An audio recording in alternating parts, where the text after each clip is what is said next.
जानकारी के लिए अगली खबर भी लखनऊ से मिली है, जहां वरिष्ठ पत्रकार के पिता की हत्या जमीनी विवाद में दबंगों ने मौत के घाट उतार दिया। गोंडा के कर्नलगंज विधानसभा में रहते थे मृतक और कोर्ट के आदेश पर कब्जा करने गए परिवार पर हमला हुआ। दबंगों ने लाठी डंडे और रॉड से परिवार को पीटा है। तो जमीन विवाद का मामला बताया जा रहा है, जहां एक वरिष्ठ पत्रकार के पिता की हत्या कर दी गई। कोर्ट के आदेश पर कब्जा करने गए परिवार पर हमला हुआ है। दबंगों ने लाठी डंडे और रॉड से परिवार को पीटा और लहूलुहान कर दिया, जिसमें पिता की जान चली गई। लखनऊ में वरिष्ठ पत्रकार के पिता की हत्या का यह मामला सामने आया है। जमीनी विवाद के चलते दबंगों की दबंगई। गोंडा की कर्नलगंज विधानसभा में रहते थे मृतक और कोर्ट के आदेश पर कब्जा करने गए परिवार पर हमला हुआ है। दबंगों ने लाठी डंडों से पीटा, परिवार पर रॉड से हमला किया और परिवार के बाकी सदस्य भी चोटिल हुए हैं।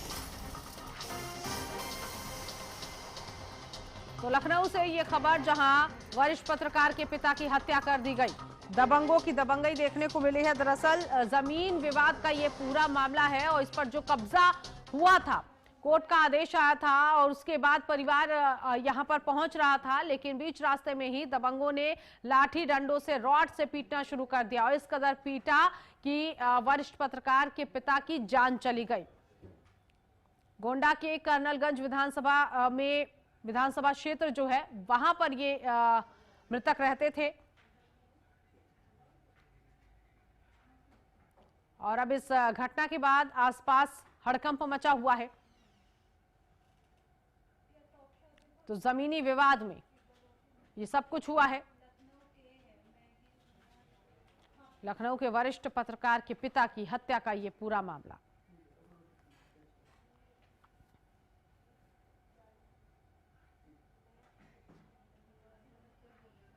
अब पुलिस इस पूरे मामले की तहकीकात में लगी हुई है। पुलिस को मामले की सूचना दी गई। दबंगों की ये दबंगई, कोर्ट के आदेश के बाद परिवार पर हमला किया गया। पवन कुमार इस वक्त हमारे साथ संवाददाता जुड़ गए हैं इसी खबर पर आगे की जानकारी के लिए। पवन, सबसे पहले तो ये बताइए कि जो जमीन विवाद चल रहा था, ये पूरा मामला क्या था? कोर्ट का क्या आदेश आया जिसके बाद परिवार पहुंच रहा था उस जगह पर जहां दबंगों ने हमला कर दिया, और इन आरोपियों के बारे में भी कुछ पता चल पाया है क्या? बिल्कुल, देखिए जो मामला है जमीनी विवाद, ये पत्रकार के परिवार का मामला, पत्रकार के पिता का मामला, और जो जमीनी विवाद है ये सालों से चल रहा था। कोर्ट का जो फैसला है, कोर्ट का फैसला आया कि जो जमीन है ये आपकी और इस पे आप कब्जा करिए।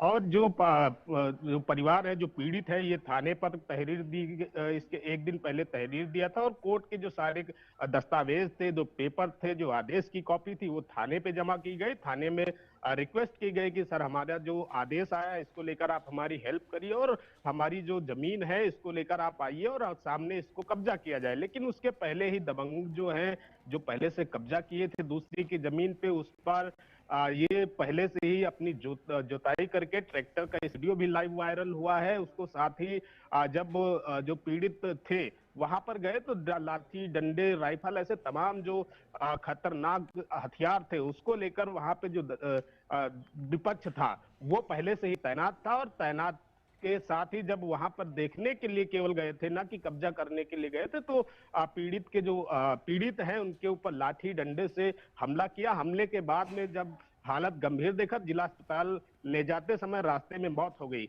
उसके बाद में अगर पुलिस प्रशासन को जब जानकारी दी गई तो वहां के जो हमलावर थे वो भाग खड़े हुए। भाग खड़े होने के बाद में पुलिस प्रशासन आया, तैनाती है, अभी भी तैनाती है। जो उसको लेकर भी जो पीड़ित है, अभी उनकी जो अंतिम संस्कार होना है उसको लेकर भी पूरी तरीके से फोर्स तैनात है, पुलिस प्रशासन एक्टिव है। लेकिन इसके पहले अभी 2 मिनट पहले की खबर है कि जो क्षेत्रीय पुलिस है, एसएचओ को निलंबित कर दिया गया है। लेकिन सबसे बड़ी बात यह है कि जब कोर्ट का आदेश आया, कोर्ट के आदेश आने के बाद पहले से ही पुलिस वहां पर नहीं गई। तहरीर देने के बाद ये ढीला जो रवैया है पुलिस प्रशासन का, उसको लेकर ये बड़ी घटना घटी। जी।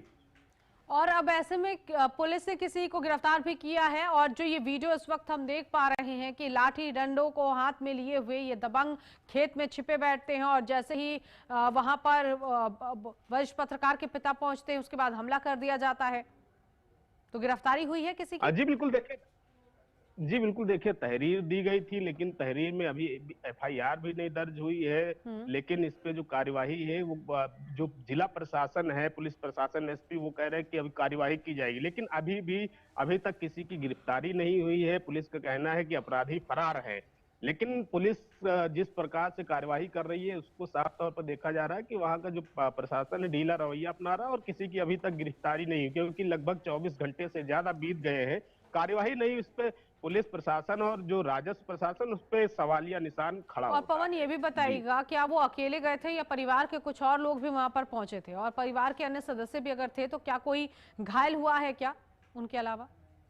जी बिल्कुल, देखिए उनके दो बेटे थे, और बेटों के ऊपर भी हमला किया गया। जो महिलाएं वहां नहीं गई थी, लेकिन उनके जो पिता है वो वरिष्ठ शासकीय अधिवक्ता रहे, वो थे, और उनके दो बेटे थे, और भी एक दो लोग थे। लेकिन जो विपक्ष है, विपक्ष के कम से कम 30 से 40 लोग रहे, और 30 से 40 लोगों ने जिस प्रकार से हमला किया वो बहुत निंदनीय है, और पुलिस प्रशासन जाता तो ऐसी घटना नहीं घटती। जी ठीक है, बहुत शुक्रिया पवन इस जानकारी के लिए।